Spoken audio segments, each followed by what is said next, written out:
saya akan mengajak kita mempelajari Alkitab kembali guna menolong kita semua untuk bisa melihat betapa hebat dan betapa baiknya Tuhan Allah yang selalu setia menyertai kita semua.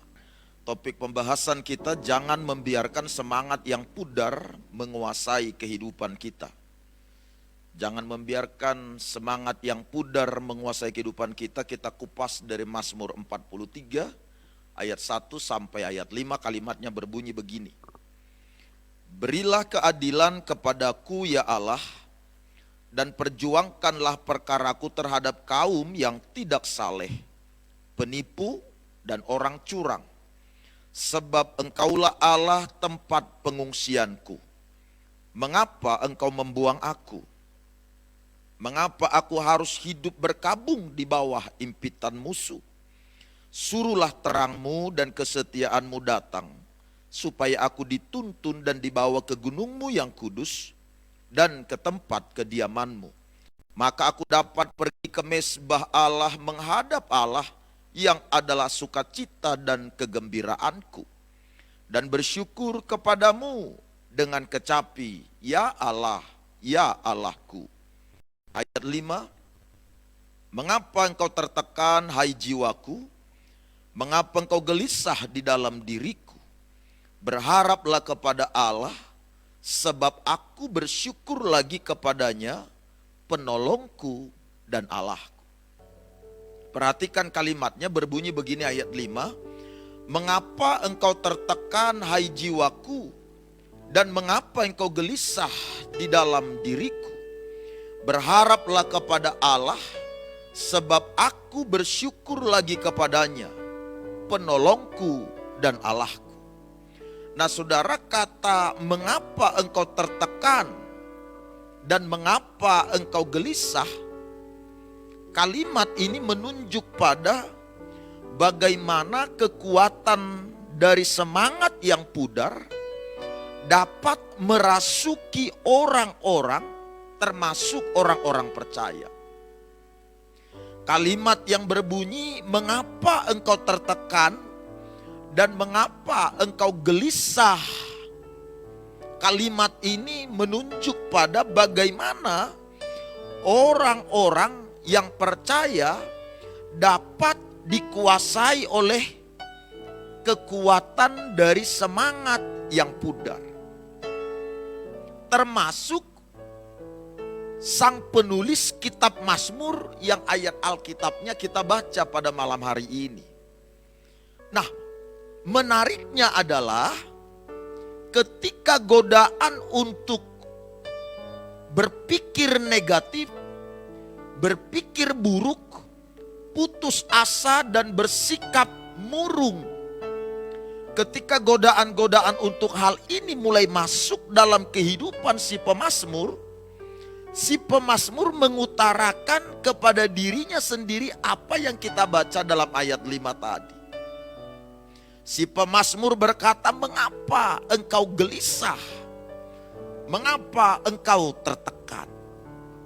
Nah saudara-saudara, berkaitan dengan adanya godaan-godaan untuk dikuasai oleh semangat yang pudar, dimasuki oleh semangat yang pudar, terkait dengan adanya godaan-godaan terhadap hal tersebutlah, maka pada malam hari ini saya ingin berbagi kepada kita sekalian hal-hal apa yang harus dilakukan oleh orang-orang percaya ketika berhadapan dengan godaan untuk putus asa, godaan-godaan untuk bermuram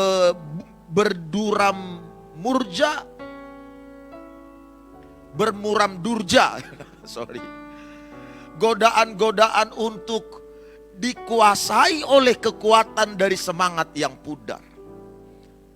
Nah, saya akan berbagi kepada kita hal-hal apa yang harus kita lakukan.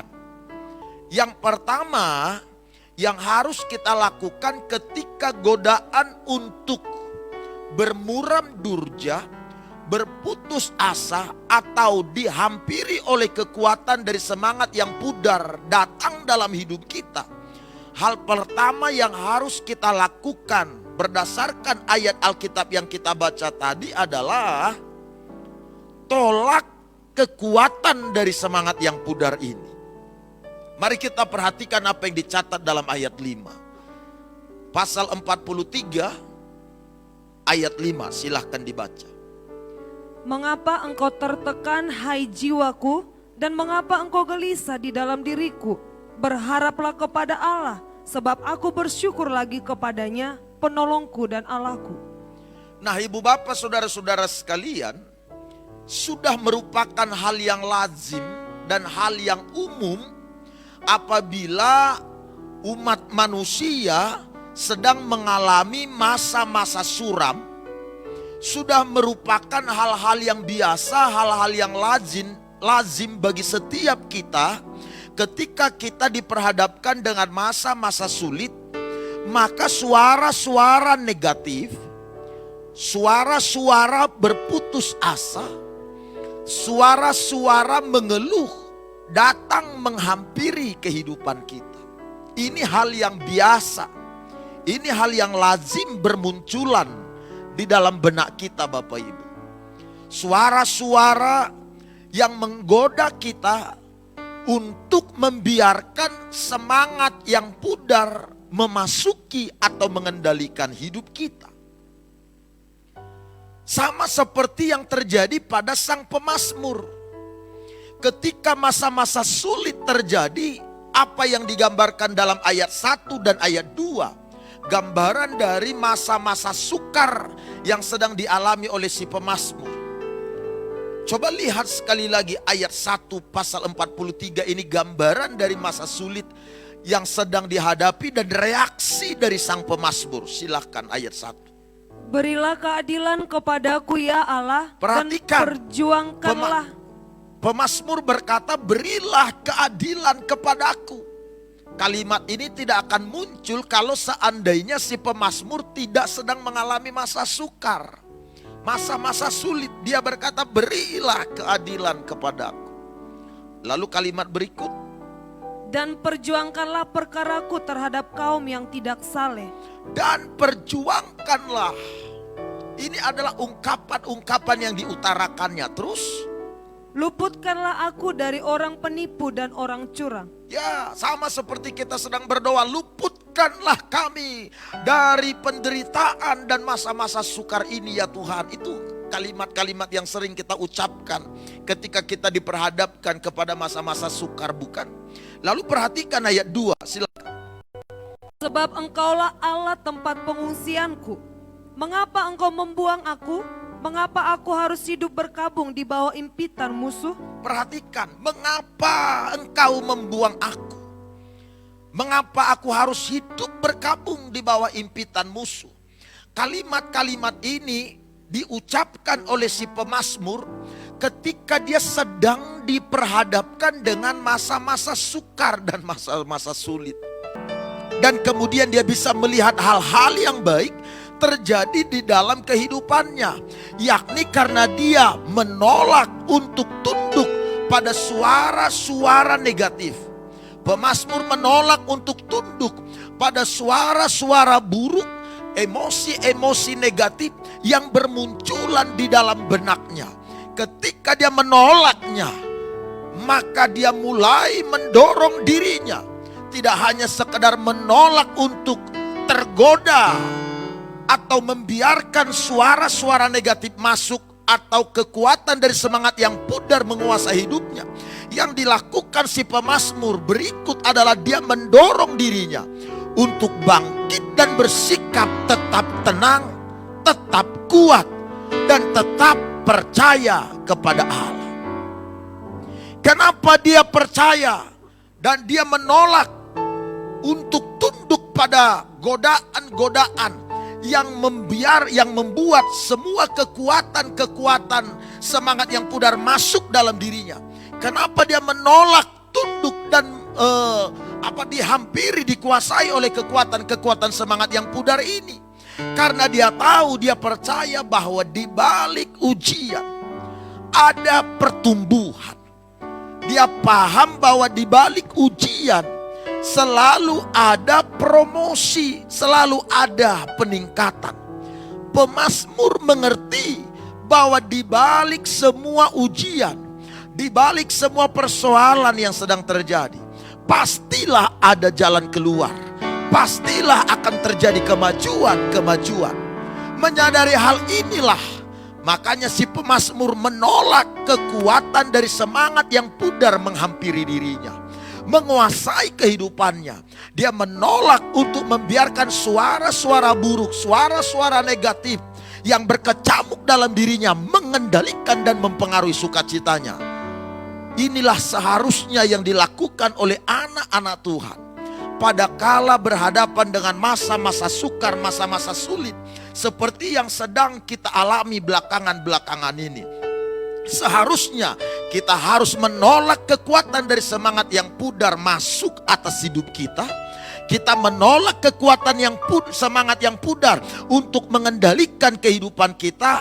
Kita harus menolak suara-suara buruk, pemikiran-pemikiran negatif, bahkan kecemasan, kekhawatiran yang mencoba masuk ke dalam kehidupan kita. Kita menolak dan membiarkan Roh Allah terus-menerus mengalir, mengerjakan damai sejahtera dalam hidup kita. Bukan hanya sekedar kita menolak suara-suara yang buruk ini, dan bukan cuma sekedar kita menolak kekuatan semangat yang pudar masuk, tetapi kita juga harus bangkit. Kita harus mendorong diri kita untuk tetap tenang, untuk tetap kuat, untuk tetap percaya bahwa di balik ujian akan ada peninggian. Di balik ujian pasti ada jalan keluar. Di balik ujian pasti ada yang namanya peningkatan. Maka hal kedua yang harus kita lakukan adalah bertekadlah untuk tetap bersukacita. Saya ulang sekali lagi, bertekadlah untuk tetap bersukacita. Dengar Bapak Ibu saudara-saudara sekalian, pemulihan, sekali lagi saya ulang, pemulihan tidak pernah berasal dari keluh kesah Bapak Ibu. Pemulihan tidak pernah datang dari sungut-sungut. Pemulihan atau kesembuhan tidak pernah datang dari yang namanya keputusasaan, dari yang namanya semangat yang pudar dan lain sebagainya. Pemulihan terjadi apabila saya dan saudara tetap bersukacita kemanapun saudara pergi dan dimanapun saudara berada. Saya percaya situasi yang negatif akan diubahkan kelak menjadi situasi yang menguntungkan bagi setiap kita. Karenanya bertekadlah untuk tetap bersukacita. Jangan membiarkan sukacita kita dipengaruhi atau dikendalikan oleh apapun yang ada di sekitar kita, termasuk oleh situasi-situasi sulit ini. Begini Bapak Ibu saudara-saudara, segala sesuatu yang terdapat dalam hidup kita ini, yang terjadi dalam hidup kita ini, semuanya bersifat musiman. Jangan keliru Bapak Ibu. Yang namanya kesulitan, penderitaan, yang namanya hal-hal yang terjadi dalam hidup, semuanya bersifat musiman Bapak Ibu saudara-saudara. Itu penjelasan kitab Pengkhotbah pasalnya yang ketiga ayat 1 sampai 11. Ada kalanya kita menanam, ada waktunya kita menuai, ada waktunya kita tertawa, ada waktunya kita menangis dan lain sebagainya. Menjelaskan bahwa segala sesuatu yang terjadi dalam hidup ini bersifat musiman. Ada musim kita mengalami kelahiran atau melahirkan. Ada musim mengalami masa muda. Ada pula musim kita menjalani hari-hari atau hidup dewasa. Ada musim bagi kita masuk usia orang tua dan lain sebagainya. Ada pula musim bagi kita bahwa dalam perjalanan kehidupan kita mengalami kenaikan. Ada musim bagi kita dalam perjalanan kehidupan kita mengalami yang namanya penurunan. ada musimnya. Ada musim bagi kita. Kita mengalami aktivitas yang sangat sibuk sekali. Sampai-sampai kita bingung atur waktu kemana-mana. Gak ada waktu buat anak, gak ada waktu buat pasangan dan lain sebagainya. Terakhir, yang ketiga, coba baca kitab Keluaran pasal 14 ayat 13. Tetapi berkatalah Musa kepada bangsa itu, janganlah takut, berdirilah tetap dan lihatlah keselamatan dari Tuhan yang akan diberikannya hari ini kepadamu. Sebab orang Mesir yang kamu lihat hari ini tidak akan kamu lihat lagi untuk selama-lamanya. Perhatikan, sebab orang Mesir yang kamu lihat hari ini tidak akan kamu lihat lagi untuk selama-lamanya. Ibu bapak saudara-saudara, kunci keberhasilan dalam hidup, kunci keberhasilan di dalam perjalanan kehidupan kita adalah apabila kita bisa bertahan lebih lama dari musim-musim yang ada. Ibarat seseorang yang sedang bertanding, kunci seseorang bisa menang apabila dia bisa bertahan lebih lama, lebih kuat dibandingkan dengan lawan tandingnya, bukan?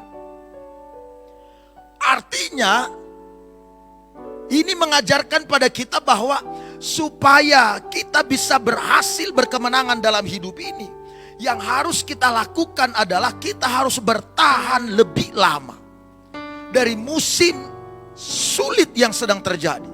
Kita harus bertahan lebih lama, kita harus berjuang lebih lama, kita harus lebih kuat daripada musuh yang datang ini. Kalau saudara menyebutnya ini musuh, dan memang ini adalah musuh kita bersama, makanya kita lawan bersama-sama dan kita mengumandangkan perlawanan terhadap penyebaran virus ini. Nah, kalau kita ingin menang, kita harus bertahan lebih lama, lebih kuat dari kekuatan virus ini. Itulah yang akan mengantarkan kita tiba kepada jalan keberhasilan atau jalan kemenangan. Tahukah saudara kenapa Alkitab menyebutkan bahwa Yesus Kristus adalah batu karang yang teguh? Ada nyanyian, batu karang yang teguh, Engkau perlindunganku. Kenapa kemudian Yesus disebut sebagai batu karang yang teguh? Karena dia bertahan dari zaman demi zaman, dari musim demi musim. Yesus tetap bertahan, tidak pernah goyah, tidak pernah gagal, tidak pernah kalah. Dia melintasi zaman demi zaman, musim demi musim, dan dia tetap sebagai pemenang. Jadi supaya kita bisa bertahan, supaya kekuatan semangat yang pudar tidak menguasai, tidak mengendalikan hidup kita.